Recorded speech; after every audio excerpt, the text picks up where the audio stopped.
If you notice today, we didn't hold up the gospel book, and the reason is the readings today came from Thursday, which was the Feast of St. Francis. So the readings today that you have in your bulletin are from the readings of St. Francis.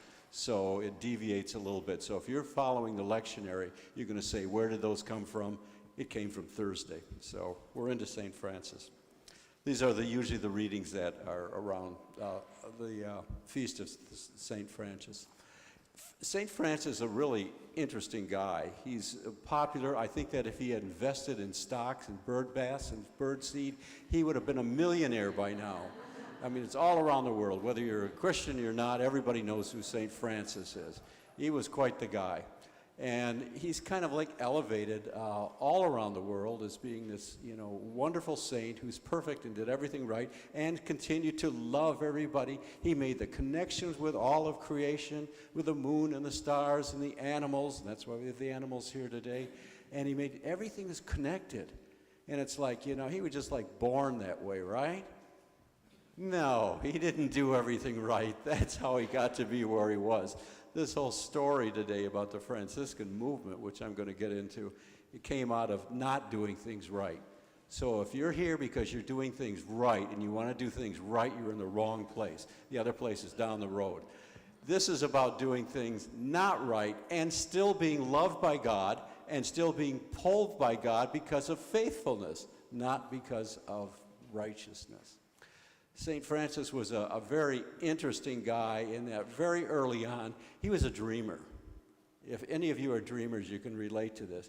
And he had a dream one night that God was sitting there in a room with him, and also there was this room full of armor. There was a headpiece, and there was, breastpiece, and there was a sword and a shield, and he heard God saying to you, I want you to be my knight. And so St. Francis thought immediately, oh, a knight. Oh, I should be a knight. So he could see himself going out there, putting on the knight in armor, and then rescuing damsels and killing dragons. And so he was off, and he told his dad about this, what was going to happen. He said, if I could go there, I could be a hero.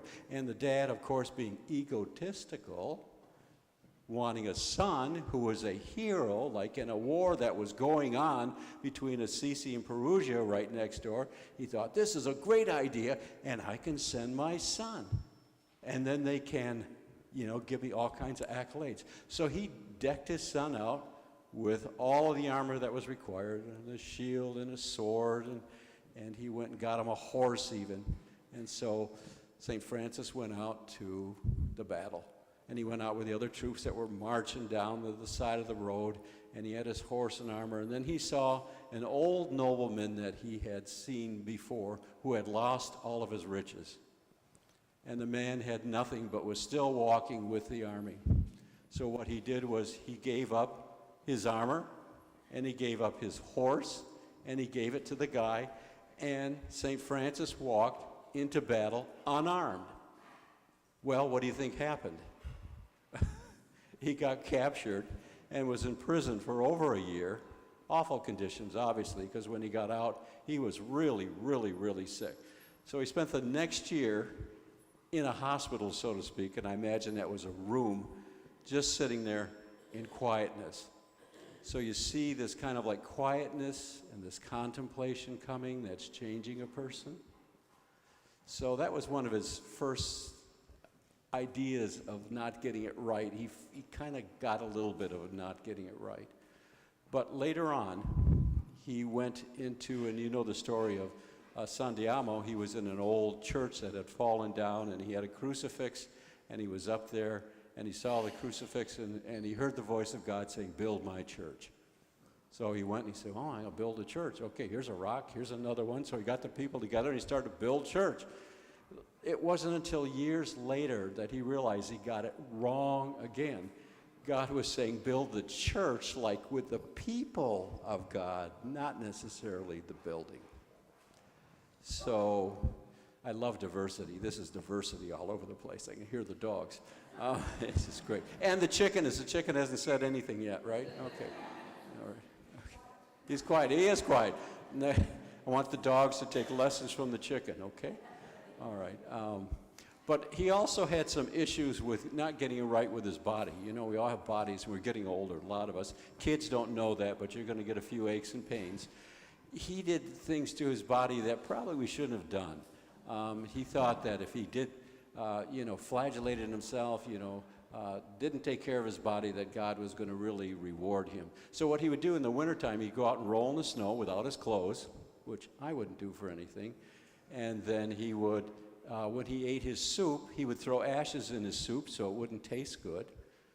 And one of the other things he did is he actually took his clothes off in the summertime and rolled in the briar bushes. So he was full of all kinds of thorns.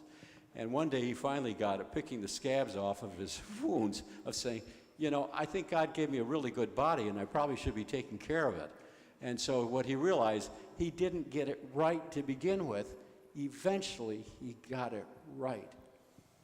And the final thing that came up to me with one of the stories that he is around and is fairly well documented. He was in his little, what they call cells, or little monastery cells, or like his room, you can say. And he had a little place he could cook things in. Well, he and one of his other brothers went, and they went to pray. And when they came back, the whole place was on fire. The fire had spread all over. So St. Francis, running in there, goes and he grabs his blanket. And of course, he throws it over the top of his head, and he goes like this. And what do you think he did with it? Went like this, and then ran out the door and went to the woods. And the place burned down. Which is a little strange. Later on, the other person he was with went and talked to him and said, "Why did you do that? Why did you let the place burn? Why did you take the blanket and throw it over the fire?" He says, "Because that was my favorite blanket."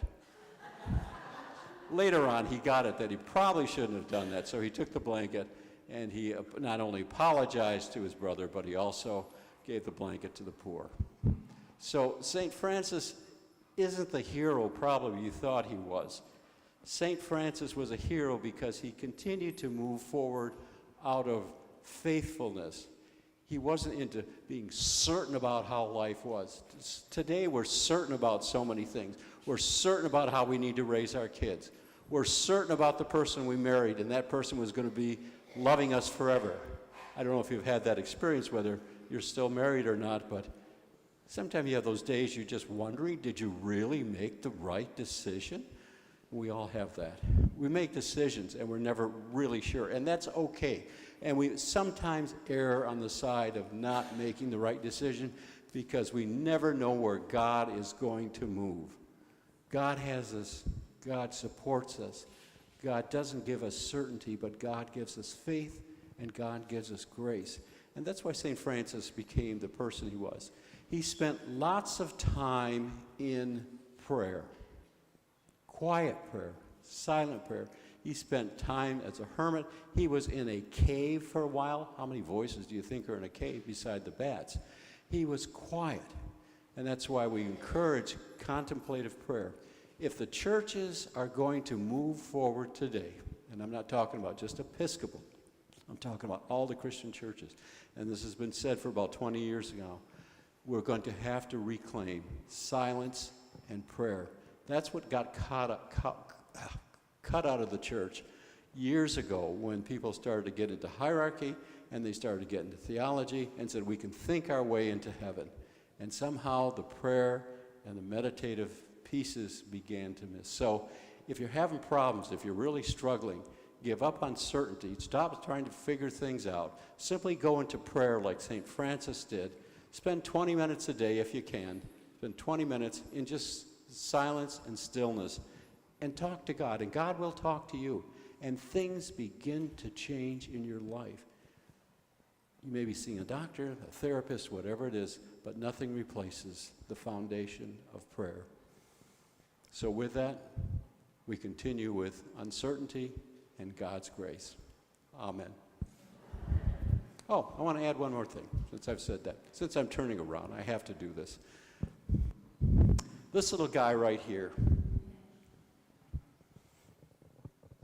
ooh, he's heavy. He's really, really heavy. I have never seen an expression of St. Francis like I have in this figure. Humble, kind, prayerful. This is done by no other one than Corinne Fry, who's sitting right there. I think you should give her a hand for doing this.